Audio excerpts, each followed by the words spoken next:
अस्सलाम वालेकुम जी। आज हम बात करेंगे कि डिप्रेशन क्यों होता है। बहुत छोटी-छोटी सी डेली रूटीन्स में हम ऐसे कौन से काम करते हैं जो कि हमें लीड करते हैं डिप्रेशन की तरफ। डिप्रेशन के बारे में तो जैसे आप सब जानते हैं कि इसमें क्या होता है और इसके बारे में हम बहुत बार बात भी कर चुके हैं। डिप्रेशन में ज़्यादातर मूड जो है वो लो होता है, सैडनेस होती है, रोना भी आता है, उससे खाना भी इफ़ेक्ट होता है जो आपकी खाना या तो बिल्कुल भूख नहीं लगती या बहुत ज़्यादा लगना शुरू हो जाती है और नींद भी इसी तरह से इफ़ेक्ट होना शुरू हो जाती है। तो बहुत ज़्यादा नींद आ रही है या बहुत कम नींद आना शुरू हो जाती है।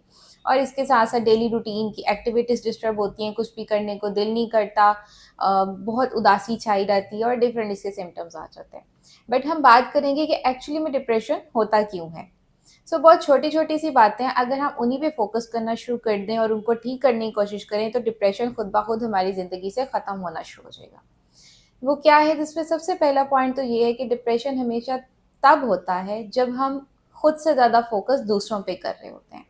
दूसरे ने ये कर दिया, उसने ये कह दिया, उसने मुझे ये कर दिया, ऐसे हो गया, वैसे हो गया, वो मेरे बारे में ये कर रहा है।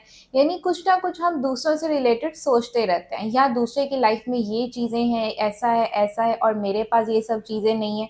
कहीं न कहीं दूसरों के ऊपर फ़ोकस कर रहे होते हैं और उसके साथ-साथ कंपैरिज़न में आना शुरू हो जाते हैं। उसकी लाइफ़ में ये अच्छी हैपनिंग्स हो रही हैं, तो मेरे साथ क्यों नहीं हो रहा? उसको ये मिल गया, उसकी इतनी एज में अच्छी जॉब मिल गई, उसकी शादी हो गई, उसके बच्चे हो गए, मेरे साथ ये सब नहीं हो रहा, मुझे ये सब चीज़ें नहीं मिल रही। तो कहीं न कहीं वो चीज़ लीड कर रही होती है डिप्रेशन की तरफ। शुरू में वो सिर्फ़ एक थॉट होती है, लेकिन वो थॉट ही इवेंचुअली आपको आहिस्ता-आहिस्ता डिप्रेशन की तरफ लेके जाना शुरू कर देती है। सबसे पहले तो आपने ये कोशिश करनी है कि कम से कम आप दूसरों पे फ़ोकस करें और ज़्यादा से ज़्यादा अपने ऊपर फ़ोकस करें। अपने ऊपर फ़ोकस करने से मुराद ये है कि आप अपनी मेंटल हेल्थ के ऊपर फ़ोकस कर रहे हैं, अपनी फ़िज़िकल हेल्थ के ऊपर फ़ोकस कर रहे हैं। और जो भी चीज़ आपकी मेंटल या फ़िज़िकल हेल्थ को अफ़ेक्ट कर रही है, इट मीन्स कि वो आपके लिए टॉक्सिक है और आपने टॉक्सिसिटी को अपनी लाइफ़ से रिमूव करना है आहिस्ता-आहिस्ता। अब ये टॉक्सिसिटी किसी पर्सन की सूरत में हो सकती है, किसी चीज़ की सूरत में हो सकती है, किसी सिचुएशन, किसी जगह, प्लेस, किसी भी चीज़ की सूरत में हो सकती है।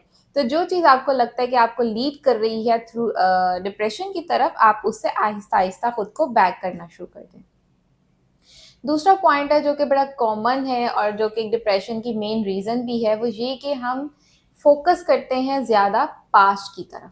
यानी माज़ी में क्या हुआ, माज़ी में मेरे साथ क्या हुआ, लाइफ़ में ऐसी क्या हैपनिंग्स हो गई, क्या ट्रॉमास थे, क्या मेरे साथ ट्रिगर्स हुए जिन्होंने मुझे लीड किया या मेरे साथ क्या-क्या बुरा हुआ, किन लोगों ने बुरा किया, किन सिचुएशंस में हुआ। यानी हर फ़ोकस जो है वो सिर्फ़ पास्ट की तरफ होता है कि ऐसा हुआ था, ऐसा हुआ था। मोस्टली वो था यानी वॉज़ पास्ट की तरफ रहता है। लेकिन जो प्रेज़ेंट में हो रहा है, जो अभी चल रहा है, उसके ऊपर फ़ोकस नहीं होता। फॉर एग्ज़ाम्पल पास्ट में अगर कोई इंसान छोड़ गया, ज़िंदगी से चला गया किसी भी सूरत में, चाहे डेथ हो गई या सेपरेशन हो गई, तो उसके ऊपर फ़ोकस रहता है हर टाइम कि वो इंसान अब मेरी ज़िंदगी में नहीं है। लेकिन जो अभी भी ज़िंदगी में हैं, उनके ऊपर फ़ोकस नहीं होता कि और भी पूरे एक फैमिली है, रिश्तेदार हैं, रिलेशनशिप्स हैं, वो सब हैं। तो एक इंसान जो चला गया, जो नहीं है, उसके ऊपर फ़ोकस रहता है, यानी जो पास्ट में था, जो प्रेज़ेंट में है, उसके ऊपर फ़ोकस नहीं हो रहा होता, जो अभी है। इसी वजह से जो प्रेज़ेंट में चीज़ें हो रही होती हैं, वो भी इफ़ेक्ट होना शुरू हो जाती हैं और वो फ्यूचर में जाके इस बात का रिग्रेट बनना शुरू कर देता है कि मैंने इसके ऊपर भी तवज्जो नहीं दी और फिर वो पछतावे में बदल जाता है कि काश मैंने जो चीज़ें थी, उनके ऊपर फ़ोकस किया होता, उन्हें टाइम दिया होता, तो वो अच्छी होना शुरू हो जाती। ये एक बड़ा इंपॉर्टेंट फैक्ट है और पॉइंट है कि अगर आप लोग प्रेजेंट में रहना शुरू कर दें, यानी जो प्रेजेंट में चल रहा है, आप इस पे फोकस करना शुरू कर दें, तो बहुत ज़्यादा सिचुएशन में ये आपको डिप्रेशन से वापस करना शुरू कर दे और आपके लाइफ से डिप्रेशन ख़त्म होना शुरू हो जाएगा।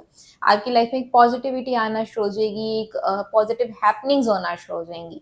वो सिंपली कहा भी जाता है कि जैसा गुमान करेंगे वैसा ही होता है। अगर आप पॉजिटिव सोचना शुरू कर देंगे, तो लाइफ में ऑटोमेटिकली पॉजिटिव हैपनिंग्स होना शुरू हो जाएंगी। और लास्टली अगर हम बात करें कि डिप्रेशन क्यों होता है, तो उसकी एक और मेन रीज़न ये है कि हम हर टाइम नेगेटिव जजमेंट्स लगाते रहते हैं, नेगेटिव क्रिटिसिज्म्स लगाते रहते हैं। यानी कोई भी सिचुएशन में अगर आप किसी फैमिली गैदरिंग में बैठे हैं, तो आप ये सोचते रहेंगे उसने मेरी तरफ देखा, उसने इस वजह से देखा, उसने मेरे बारे में ऐसा सोचा, उसको लग रहा है मैं अच्छी तैयार नहीं हुई, मेरे कपड़े अच्छे नहीं हैं, या वो दोनों आपस में बैठ के बात कर रहे थे और मेरी तरफ देख रहे थे, तो इसका मतलब है इन्होंने मेरे बारे में बात की है। और बहुत से डिफरेंट सिचुएशंस हैं, यानी हम दूसरे के बारे में हमें नहीं एक्चुअल में पता था, लेकिन हम खुद से जजमेंट लगा रहे होते हैं कि ऐसा हुआ होगा, उसने ऐसा कहा होगा, ऐसा किया होगा। और मोस्ट ऑफ द टाइम जब जजमेंट्स लगाते हैं तो वो ऑब्वियसली नेगेटिव ही होती हैं, जो हम दूसरों के बारे में लगा रहे होते हैं। पॉजिटिव जजमेंट बहुत कम हम लगाते हैं। अब अगर जब जब हम जजमेंट्स किसी के बारे में भी लगाना शुरू करते हैं या क्रिटिसिज्म करते हैं, तो वो इवेंचुअली वो भी लीड करता है हमारे थॉट पैटर्न को नेगेटिव करना शुरू करता है, जो कि हम पहले भी एक वीडियो में बात कर चुके हैं कि कॉग्निटिव डिस्टॉर्शंस कौन सी होती हैं, यानी नेगेटिव जो थिंकिंग है वो कितने टाइप्स की होती है। तो इवेंचुअली ये नेगेटिव जजमेंट हमें उन नेगेटिव थिंकिंग्स की तरफ लेके जाना शुरू करती है, जो कि आहिस्ता आहिस्ता बाद में लीड करती है डिप्रेशन की तरफ। ये छोटे छोटे टिप्स हैं, पॉइंट्स, अगर आप इन पे फोकस करना शुरू कर दें तो ऑटोमेटिकली आप डिप्रेशन से पीछे होना शुरू हो जाएंगे और आपकी लाइफ में एक पॉजिटिविटी आना शुरू हो जाएगी। थैंक्स।